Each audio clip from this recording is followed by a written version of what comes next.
La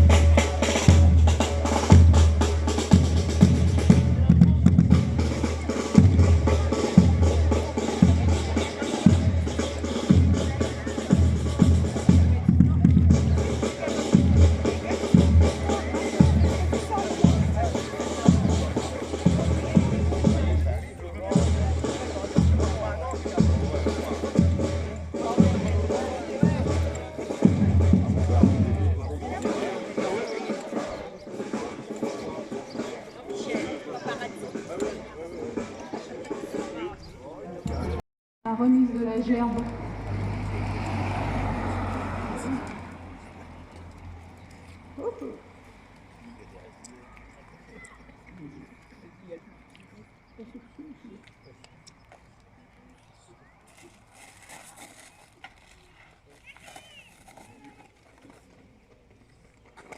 Mesdames et messieurs les élus, mesdames, messieurs, chers amis, le 14 juillet, c'est la fête de la nation française.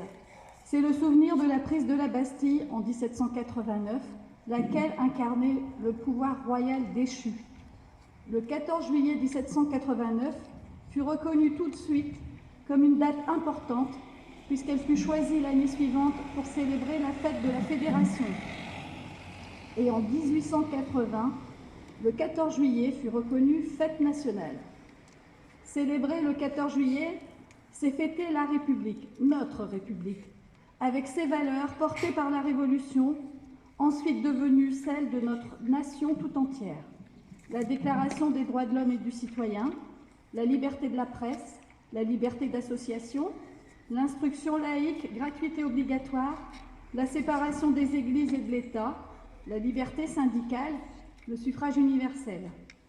Tous ces principes découlent de l'acte révolutionnaire de 1789 et donnent corps au pacte républicain. Ce pacte est précieux. La République est, comme l'air que nous respirons, indispensable. Elle vaut que l'on se batte au quotidien pour la préserver, la conforter, l'enrichir. Nous avons tous, élus comme citoyens, un devoir de vigilance et de responsabilité, et nous devons promouvoir ce qui nous unit plutôt que ce qui nous divise pour défendre ce cadre commun. Notre République, ses principes fondateurs, inspirent nombre de nations et de peuples qui souhaiteraient avoir cette même liberté. Notre présence ici rappelle que la liberté se conquiert, mais surtout qu'elle se préserve. Les noms inscrits sur notre monument aux morts prouvent que depuis 1789, nombre de personnes ont laissé leur vie pour que vive notre pays dans la liberté. Alors je vous invite à observer une minute de silence à leur mémoire, avec une pensée particulière pour M. Jean-Claude Servaux, président des anciens combattants des Pinois, décédé il y a quelques semaines. Merci.